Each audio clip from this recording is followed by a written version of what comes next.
Welcome to the lab. Nice. My good friend Warren of what's the name of the company? Legacy Investments. Legacy Investments. Yeah. And just before we kind of get started, because I got to know Warren before we have him on as a guest, and has an amazing story. Because one of the things that I've started to realize over my life is I see these reoccurring events in people. Mm-hmm. And it's one of those things where I truly believe now we learn from tragedy. Yeah, absolutely. And in life, you either have motivation by either pleasure or by pain. Mm-hmm. Unfortunately, it seems that the pain is like the real motivator, right? It's nice to chase after the Ferrari or the big house or the things we want and stuff. Sure. But when you're stuck in that bottom rung and your shit's on fire, you're like, I got to fight. Yeah.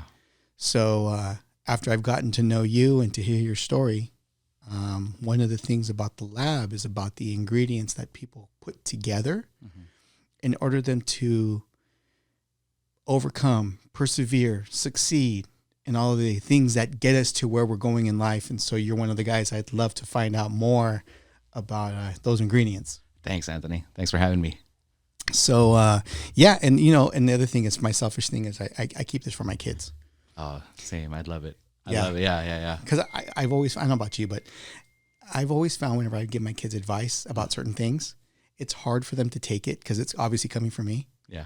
And when I started to see the influences that I have in my life, I'm like, man, my kids need to hear this. Exactly. Sometimes it's harder for our kids or even our family members to hear advice from us because they know us from that. They know the other side of us. Yeah, they know who we were before. Right. Yeah, and they want to maintain that image of who we were before. Sure. Yeah, absolutely. And especially when you grow. Yeah. Right, because me as a young kid, oh man, I did a lot of stupid things, bro. I did a lot of stupid things, and I totally get it. But obviously, they see us there, and you met CJ. Yeah. So one of the things that we've started to see in life that was very unique, especially in Christianity, is the belief that you have the ability to be reborn. Yes. And this is not to get like on a spiritual tangent here. Absolutely. But the belief that you have the ability to be reborn mentally, that you're not stuck in this specific box anymore. Yeah. And there's so many cultures that believe in a class system that's exactly where you're going to stay for the rest of your life. You're poor, you're meant to be poor. You're one of the peasants. Yeah. And I think for us personally that's like the message.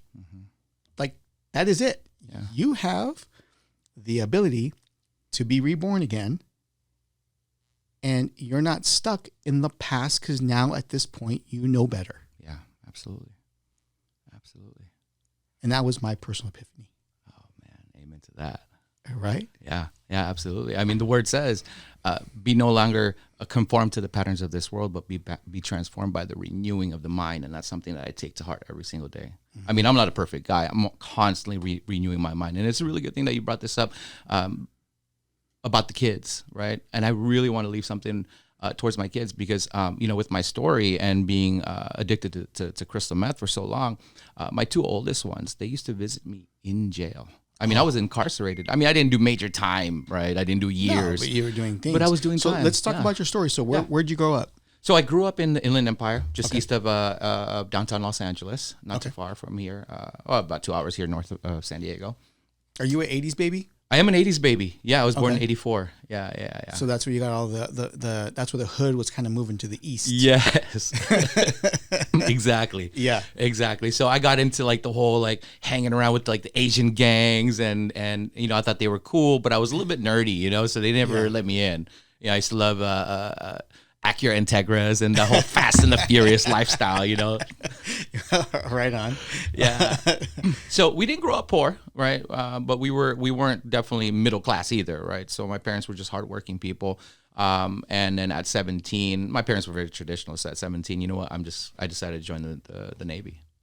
How old were you when you got in the Navy? 17. I turned 18 in boot camp. Yeah. Damn. Yeah. How'd you get in 17? Parents signed for me. No. Yeah, they signed the waiver. Like, get this dude out of here. That's funny. That's awesome. They're like, maybe for my son. Yeah. So I got stationed out here in San Diego. Did my 4 years and got out. And What'd you do in the Navy? I was a quartermaster. I did ship's navigation. Got it. Okay. Yeah. So deployed 3 times to Iraq. Never saw any major combat. Obviously, we were in the ocean, so yeah, we didn't do any shooting or anything like that. That's not fun. Yeah, I bet. Awesome. So then you got out of the Navy, you went for 4 years, and then what happened? So the reason why I got out was because I had my first 2 boys while I was in, and I wanted to spend more time with the kids. Wanted to have that family life and not have to deploy every year. So you had them pretty young. Yeah. I had my first at 19 and my second at 21, right before I got out. Oh, okay. Yeah. And from there, I decided to be an LA Sheriff's deputy.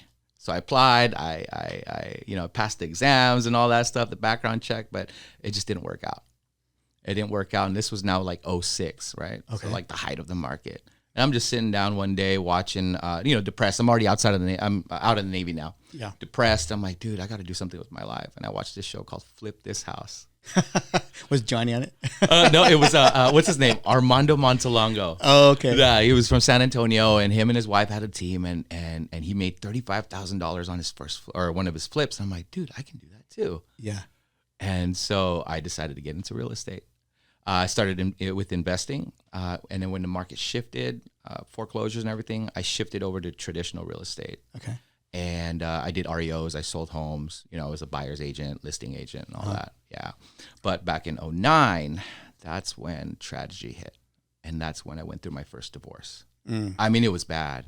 What do you think, was it really the market conditions, like that stress that started to push things downhill? As far as the marriage? Yeah. I don't think so. I think it was me not being able to step up as a man. At first I blamed her. I mean, I blamed her for everything, my anger, the resentment.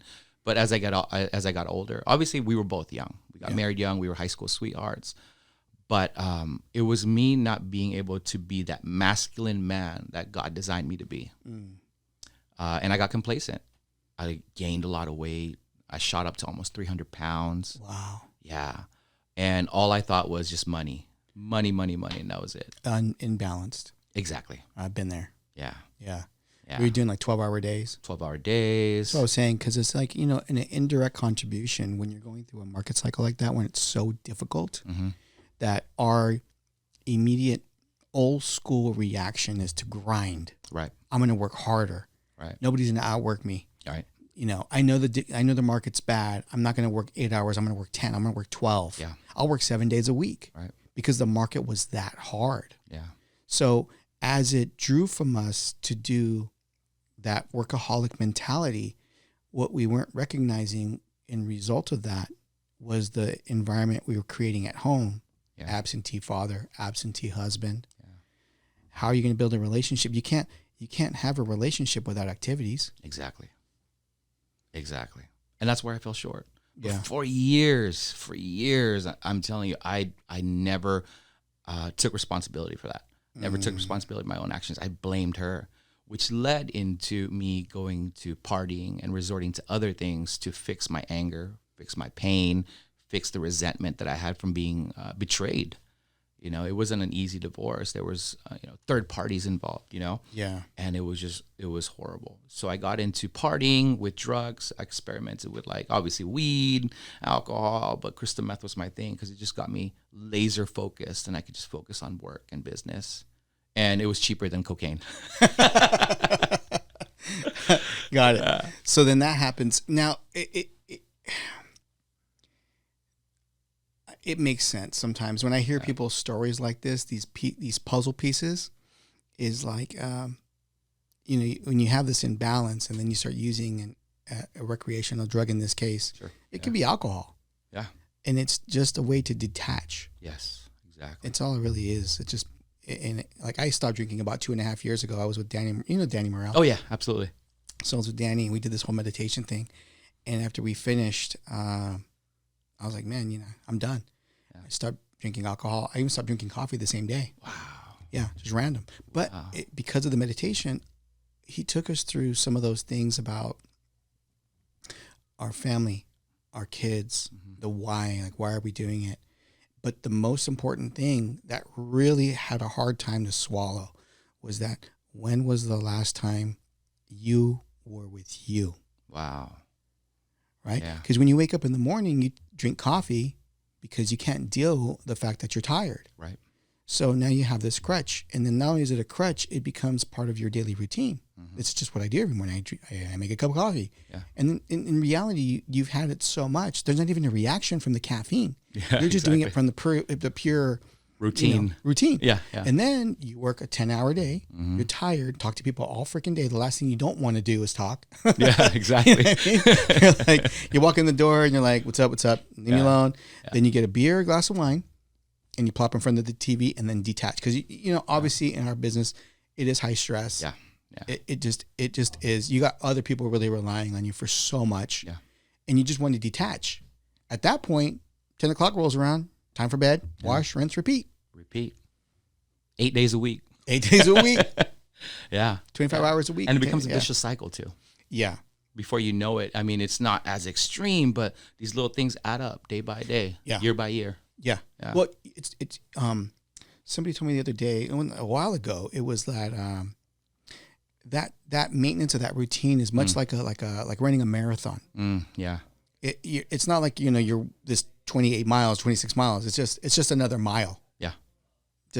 And it's just another one. And it's this marathon. Yeah. So it's not this daily routine that's changing.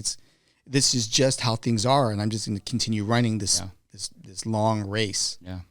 And when I started to really think about that, I'm like, man, I guess that does make sense to me, because this is just what we do. Right. And nobody really teaches us otherwise. Exactly. And it's crazy that because especially in real estate, all these networking events that we go to, right? Alcohol free. Yeah. At nice places. Yeah. Hotels, restaurants, you name it. And then our bosses wanting to like hang out with us and wine and dine us. Yeah. And it's not an uncommon path. Yeah. I mean, just to be honest with you, coming on to a podcast, right? I'm thinking, man, let me just take a shot real quick, just to calm my nerves. Oh. But my conscience gets to me. My kids are going to be watching. Oh yeah. And I can't lie. I can lie to them, but I can't lie to myself. I don't want to look back and say, you know what? I was low buzzed there because I couldn't handle it on my own. Right. And I get little thoughts like that. I still get plagued by it when it comes to alcohol, because it's so quote unquote legal, right? It builds that little liquid courage. It's accepted. Yeah, it's more accepted, right? And when I'm networking events all day, I can talk to a CEO or somebody who has money, a private investor, just that much more boldly, because I have a little alcohol in my system. But I've learned now, when am I present with myself? Mm-hmm. And I really detach myself. I become a whole different person. Yeah. And I don't like who I am when I become sober again, and I become dependent on that alcohol. Yeah. Yeah. It does become harder. Yeah. It becomes I harder. had a dinner meeting with a president of a mortgage company a few years ago. And the guy's super sharp. Yeah. I had got there early. And so I had just quit drinking at the same time. A couple months. Yeah. And so I told the waitress to give me a tonic water with lime. But to That's put my it go-to. Yeah. But to put it in the cup, like to put it in the cocktail cup. Yeah. Because I don't want it like in the regular big glass. Sure. Yeah. Because then it looks like I'm drinking water with lime, right? Yeah. And I go, I'm meeting with somebody. And she's like, oh, okay. Like she got it. She got it. Yeah. Dude, I kid you not. So I probably went through 3, maybe 4 drinks, right? Mm-hmm. Obviously they weren't alcoholic. Sure. But so did he. Wow. Right? And at that moment, I realized how much more of an advantage I had. Yes. Being 100% coherent. Mm-hmm. Aware. Mm-hmm. All these little things. I was like, whoa, this is what I've been missing out on. Exactly. Crazy. Exactly. Crazy. And it's funny to bring that up, because with drugs, it was just a whole different world. I got into drugs back in 2010, first. So when I went through my divorce, recreationally for about the first 3-4 years. And when my best friend died back in 2015, I mean, that's when I went hardcore. Mm-hmm. And it wasn't just a crutch or dependence. I needed it just to be sober. That's how low I was. Wow. I needed drugs. I needed crystal meth to go to sleep. The alter ego took over. Yes. Oh, man. And that's when that's when I started hanging. I mean, I come from a corporate background, and now I'm hanging out in the streets. That's when I'm hanging out with gangsters and cholos and the vatos from in the hood, just because I know I can get it cheaper there. Yeah. And I've always dressed the same, so they always thought I was a police officer. And they're like, "Hey, fool, like you got to do this." I'm like, "All right, free dope, let's go, right?" And and they used to call me Chino. So like they would say with their strong cholo accent, "Damn, Chino, you're firme," right? Right. So, but and it just got worse. I mean, I remarried again, but the whole time I was remarried to my second wife, I was high the entire time. No way. Yeah, arguments, fights, and it was just bad. Wow. It was bad, and I really needed to get out of this lifestyle, and I couldn't. What ended up prompting you to make that change? I went to jail for the last time. I mean, I did like 2 month stretches, 3 month stretches, but this time around, they sentenced me to 16 months or a year and 4 months. And this whole time you were doing real estate? No. Okay. So I stopped. I really backed out of real estate from 15 to like 17, 18. Okay. What were you doing then? Tweaking. No way. Just odds and ends? Odds and ends and doing stuff that I shouldn't be doing and shouldn't be talking on podcasts. Yeah, it was really bad. I mean, but you know what though? Yeah. Okay. There's certain points in your life where I think logic goes out the window. Mm-hmm. When you're in such a level of depression. Yes. Nothing's logical anymore, especially when you're doing like narcotics and stuff. But I think whether it's emotional, but when you're just not there and your emotion is running instead of the critical thinking side. Exactly. You're doing anything possible to try and get by. That's it. And there's no reason, there's no logic necessarily behind it, even though it's a dead end path. Yeah. Yeah. And it's hard to rationalize that. Yeah. I think that's why I say, we learn from tragedy, but we also, the trauma in itself is a really big factor. Exactly. And that ability to finally self-reflect, that's the pill to swallow. That's the pill to swallow. Yeah. I remember when I got locked up, one of my previous clients, he had worked at the correctional facility. Wow. And that must have been awkward. It was super awkward, right? And I called him by his first name. Hey, bro. Yeah. Okay. And I called him by his first name. He's like, "Warren, don't call me by my first name. I don't know you like that in here." And but I was a good inmate. I got promoted. I worked in the kitchen, right? So I cooked for the officers and the staff at the facility. And then I run into my homegirl, my good friend from high school, and she worked there. Wow. And that was another embarrassing feeling. Dude, how'd that feel? Super embarrassing. I was embarrassed, but it was a wake-up call. I knew I had to get right. I had to own up to my actions and my feelings and my emotions, and this time around really changed. I lost everything in jail. When I got out, I only had $60 to my name, and that was the $60 that my mom had put in my books when I was in. Wow. That's it. I had no home. The guys I used to run around the streets with, they stole my car. So I had literally nowhere to go. Nothing. And this is circa 2016-ish? Now we're, so I got released January 13th, 2018. Okay. So everything of who I am now, whether it's financially, professionally, or personally, it's a culmination. Today is a culmination from January 2018 to this moment right here on this podcast. 5 years. 5 years. God damn, bro. 5 years, man. That's a straight hustler, bro. It's not me, all God.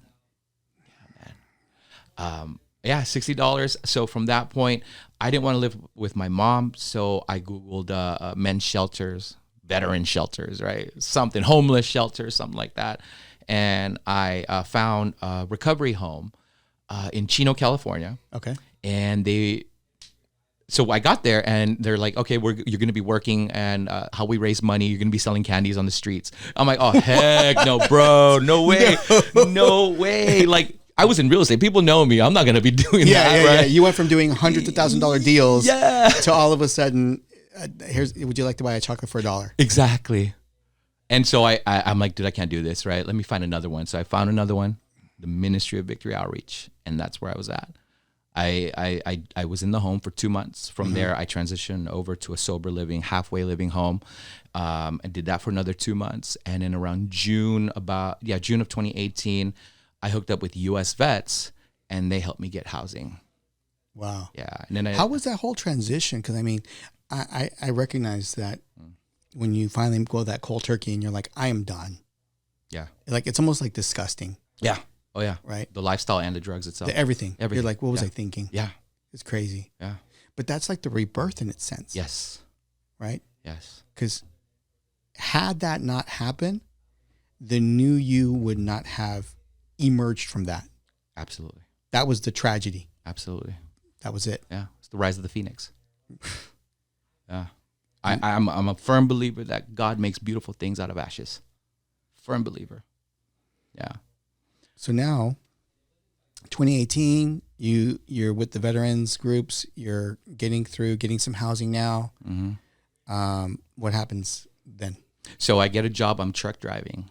I'm driving a 23-foot flatbed, hauling lumber around from Pomona, California, down to San Diego, Dixie Lumber Yards, and all these little places, right? Projects. I'll just drop off wood. That's it. That's all I did all day long. I did that. And then I took advantage of going back to school because I had some money left over in my GI Bill. Okay. So I stopped that and got back to school. You know, I said, you know what? People can benefit from my testimony. So let me enroll in some communication classes. Maybe I can learn how to speak in front of some large audience or any audience whatsoever, right? And be able to share my story some way, not to build up my ego, but to empower somebody so that they could do something with their lives. Like this. Amen to that. Yeah. So I did that. I went to school and I get a message on Facebook. A good friend of mine from high school, she says, "Hey, Warren, do you still sell houses?" And I'm like, "Yeah, absolutely." Right. Sure. Like, what? Right. Yeah. Right. And I'm like, "Hey, are you pre-approved?" She says, "No." I said, "All right, cool. Well, you know what? First, we need to get you pre-approved." And you know, my realtor voice came out, my scripting voice, my Tom Ferry, Mike Ferry type. And so I hook her up with the lender I was working with at the time, or not at the time, but before I got into my addiction. Okay. And she ends up getting pre-approved, her and her husband. I'm like, dude, I was not expecting for her to get pre-approved. Yeah. And so we go from that point, and now I'm scrambling to find a realtor to do the transaction, right? I'm like, hey, and I just wanted to refer the business out. I'm like, hey, I got this pre-approved buyer ready to go. I hooked up with an agent in Rancho Cucamonga, and I asked him, I'm like, hey, dude, can you service them? And he's like, why don't you do it? Why don't you service them? And you know me, I'm still, building my self-confidence. I think I could do it. But he's like, you can do it. I'll help you. And he gave me that opportunity. That was 2019. Okay. 2019. Now, we got them into escrow, home inspection. There was a leak. We backed out. This was like early 2019. Okay. I did not do another deal until about October, my very first sale of October 2019. Somebody from my church wanted to buy a house. But between then, I was just posting stuff on Facebook and Instagram trying to get business.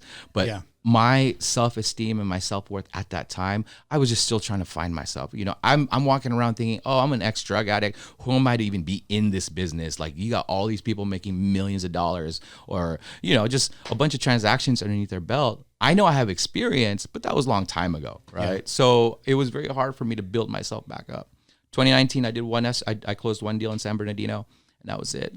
And from 2019 to 2020, I did not close any escrows at all. So I went a whole year trying to find myself. So in between then, I did leases.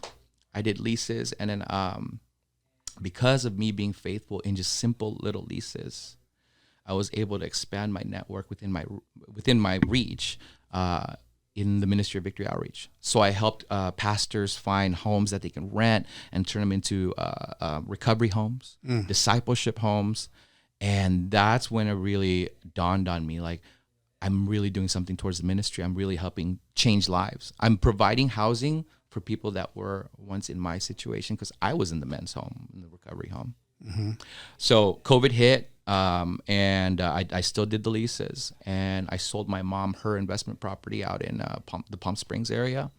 And from that point to this day, never look back. Every year has grown exponentially tenfold.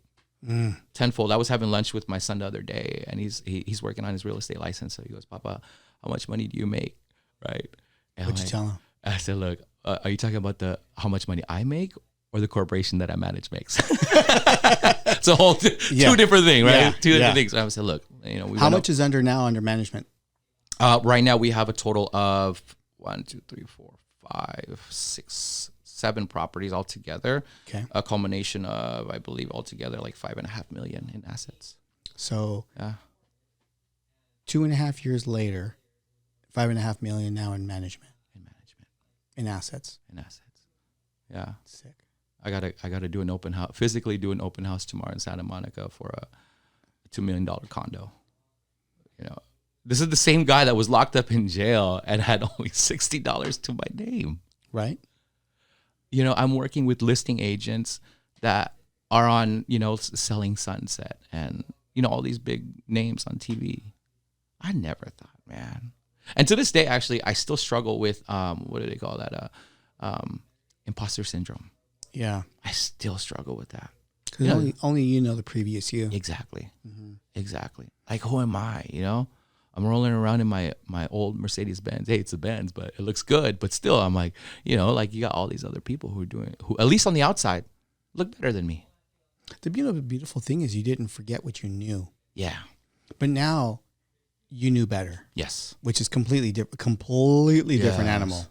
Yeah. Completely different animal. Yeah. I mean, it's unfortunate that you have to go through what you go through to really recognize what you had. Mm-hmm.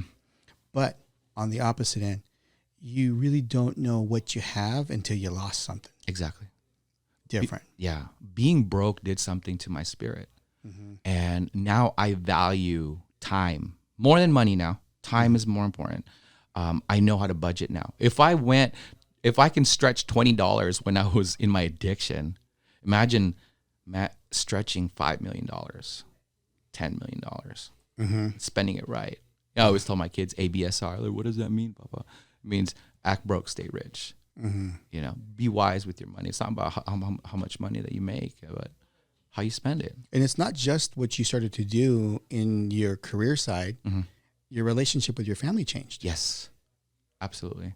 And I had to be very transparent. It was very hard for me to come out and tell my other two, because I have 4 kids altogether. My 2 oldest ones, they visited me when I was incarcerated, right? My mom used to take them every Sunday, and I'd see them through the glass window and all that stuff.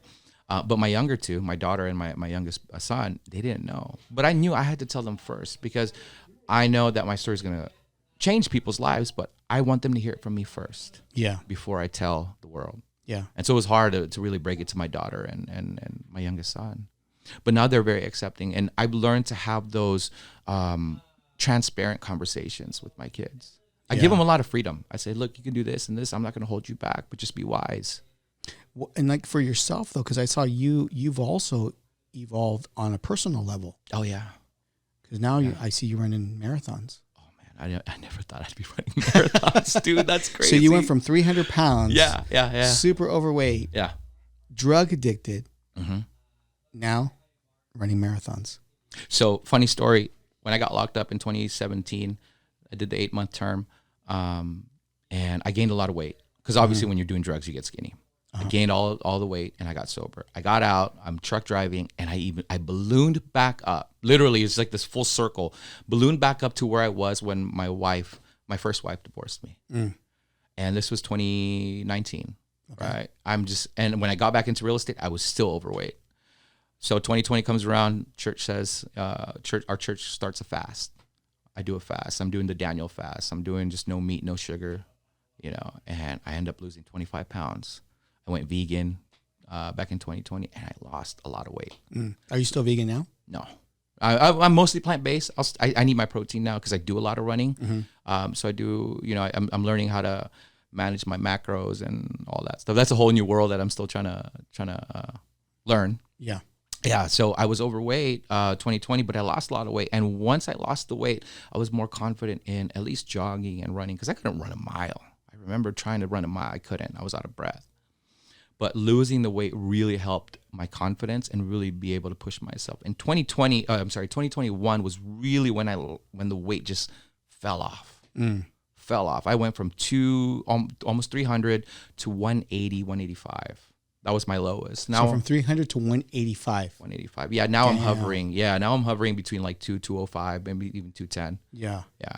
I even did the 75 hard. No way. Yeah, that was awesome, man. That was so awesome. And you completed everything, like the Everything. drinking, the no. Yeah. How'd you do with the reading? The reading was good. I mean, so there was days where I had to walk, do my second workout, and read at the same time. Yeah. But I mean, it's all about time management. If you there's enough hours in the day if you schedule your time right. That's what I've learned through the 75 hard. But yeah, I mean, just that, like the 75 hard opened up my mind. Like if I'm running 5 miles in the morning, I'm running 5 miles at night for my second workout. That's 10 miles, and I'm doing this like. I mean, within 75 hard is pretty hard, guys. It is. It's super hard. So yeah. Describe what the 75 hard is. Okay, so 75 hard. You got to do 2 workouts a day, 45 minutes each workout. One of them has to be outdoors.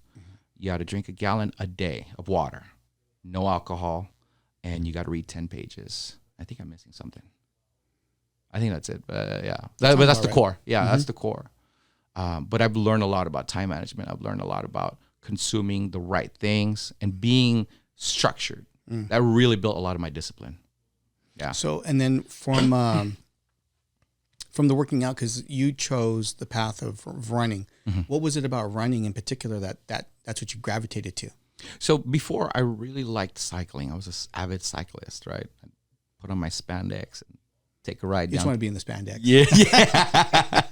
Men in tights, right? And I loved just riding, feeling the wind and all that stuff. But it was so when I was at my first office, when I got back into real estate, every Thursday we would have this metrics meeting, and our broker would play these really cool YouTube videos, inspirational videos, motiversity type videos, and I'd see people running. And I remember thinking, you know what? One day I want to be able to have that routine where I'm waking up in the morning, I'm doing my prayer and my meditation, I'm eating right, and I'm going out for a run or a workout. And, you know, I didn't have a gym membership. I didn't know where to start. And running was the cheapest way to start. I mean, cycling is expensive. Yeah. But, you know, it's crazy, though. I hear this routine regularly. Yeah. The prayer and the meditation. Yeah. And a lot of people think that sometimes we just need to sit there and we need to have this basic repetitive prayer. But I think as long as you take a moment just to give gratitude. Gratitude. Exactly. Thank you. Yeah. It's hard to be upset or hard to have a victim mentality. Sure. When you're in a position of gratitude. Yeah, exactly. That was one of the things for me that was really amazing, is that, you know what? It could be a lot worse. Yeah. You know it could be a lot worse. Absolutely. Like, I'm glad I got food in my fridge. Yes. Yeah. Crazy. And it's crazy because as I'm driving down here to San Diego, the whole time I was just in gratitude. I can't help but when I'm alone, I'll bawl like a baby. Tears just come down because I remember where I once was, man. Where I once was, a drug addict. There was a time for a period of a week where I had no place to go to. I had no car, and I was living at the bus or staying on the bus stop. Mind you, it was a nice city. Still a bus stop. But still a bus stop. Nobody knew that I was homeless. You know, all I had, and my thought back then was, if I had my pipe and my dope with me, I'll be okay. I'll be okay. And I remember that moment of just being lonely and by myself and just broken. And I was thinking about that just now, this morning. And as I'm driving here to this podcast, I was bawling. I thank you, God, for giving me this opportunity to share my story on this podcast. Thank you, God, for just allowing me to experience whatever I'm experiencing. Just last week, I was in San Antonio for a men's conference. I get to fly to different places. And if I compare myself to other people, comparison obviously is the thief of all joy. But if I compare myself to other people, I'll always lose my joy. But if I compare myself to who I was back then, I'm grateful, man. I'm grateful. That's awesome. Yeah. That's awesome. Yeah. So now with your involvement with the church and the things that you're doing, where do you see Warren going forward now? Like, what is your vision, your mission? Like, where are you going now? It's funny that you brought that up because I was asking my friend's daughter the other day. I said, hey, if you could do anything in the world, what would you do? And so that's a question that I ask myself. Because honestly, I love real estate. Real estate's always been a passion of mine. It's not the passion of mine. It helps pay the bills. It helps me create generational wealth. It helps me create something I could pass on to my children, leave a legacy financially, have some kind of stability. But for me, if I could do anything in the world and money was not an issue, I'd be doing podcasts. I'd be sharing my story. I'd love to be a motivational speaker, maybe a preacher. I wouldn't say a pastor because that's a lot of responsibility to shepherd a flock or whatever.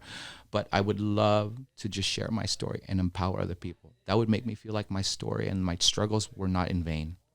It's funny that you mentioned that, because I feel that a lot of times we feel like individuals in what we're going through. Mm-hmm. And in reality, so many people experience the exact same thing. Yeah. We all have a form of trauma. Yeah. We all have times where we're high and when we're really low. Mm-hmm. And I think one of the things, especially for men in particular, is that we have a tendency to go internal in ourselves. Yeah. And we're the ones that have to solve it. Yeah. Nobody's there to be like, hey, bro, take your hand and I'm going to pull you out of this mess. Nobody's there to save you. Yeah. Yeah. That's it. Exactly. But one of my mentors told me, he's like, dude, if you're still breathing, that means you're still alive. Yeah. And if you're still alive, that means you still got more fight in you. Come on now. So get up. Exactly. Dust off. Yeah. Recalibrate. Go back on the attack. Amen to that. That's all it is. That's all it is, man.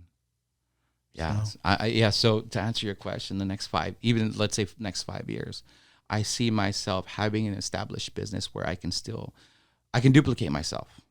I can have, my son do the traditional aspects of real estate, mm-hmm. kind of have him take over and be able to have some kind of passive income. That's the hustle that I want. Establish a passive income where I can live comfortably and be able to focus on philanthropy, being mm-hmm. able to give back. I would love to go back into the prisons and the jails and do ministry there, being able to guide those who were once addicted to drugs, and also veterans. When I was locked up I did some time in LA County, and LA County, the jails there, they even have their own dorm for veterans. No way. Yeah.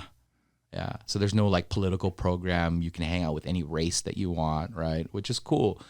But it's not cool to be in jail, obviously. Yeah. Yeah. Nobody wants to be there, but still. Yeah. And so my niche would be veteran mm-hmm. entrepreneurs that were once addicted to drugs. Mm. Small little niche.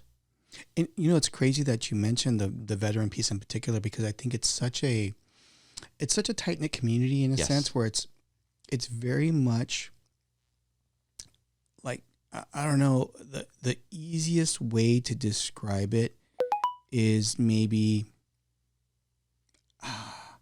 fraternity. Yes. Yeah. Yeah. You're in the Lambda Moose, me too. Yeah, exactly. Because you kind of, what they've kind of been through. Yeah. The sacrifices that someone makes. Yeah. I have a client, he's a psychologist now, and he's 11 Bravo, so former infantry. Yeah. And we're doing an investment for him. We're doing some multi-unit build, whatnot, and ran the calculations and created a calculator for him in particular. Mm-hmm. And I'm like, not bad for 11 Bravo, huh? Yeah. He's like, bro, we're fighting that every day, dude. Because, as an infantry guy, the mental aptitude that they would expect, that we would perceive for ourselves, is very low. But in reality, to be self-sufficient mm-hmm. takes a very particular skill set. Yes, exactly. And unless you're in that space, do you really recognize that? Right. And I talk to so many guys that when they transition out of the military, that really two really big things. One, the loss of identity. Yeah. That was their original identity, and all of a sudden it becomes to an abrupt end. Exactly. And then what's my purpose? And when you're purposeless, the worst, because it just goes downhill. Right. So that was number one. Number two was really that experience that they got in the military.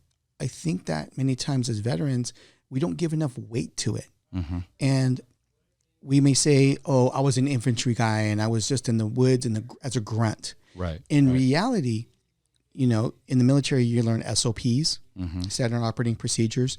You learn chain of command. You learn commander's intent. You learn how to do an OPSEC or a mission set. So if you have a mission planned out, these are the coordinated events that needs to have happened. Right. Going 10,000 feet to see why we're doing what we're doing, and then being a part of the machine in that part of the process, is a very unique skill set. Exactly. And I think we discount that. So once we get out of the military, we don't go back and leverage some of those things that we would literally translate 1,000% to modern day business. Exactly. That's the crazy thing. The only difference was just the acronyms. Exactly. That's all the difference was. All it is. And once that light goes on, you're like, whoa, wait a minute. SOP, standard operating procedure, that's exactly like your employee manual. Yeah. Yeah. That's it. Yeah. That's it. My commander's intent is the same thing as what the CEO's vision for the company is. Yeah. That's all it is. Exactly. Now, it's actually better than being in a university because you actually had hands-on experience operating in this machine that was very, very specific.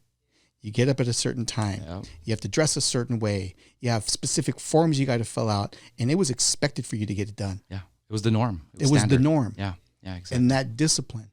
But when you go into the civilian world, the discipline isn't there anymore. Yeah. It's very loose. And that's where I think we get lost. Exactly. Because there's that, you're out on your own. Now you have to create your own chain of command, your own systems that's the key, utilizing the same systems that we had in the military in our civilian life. But it's hard because we're all on our own. Yeah.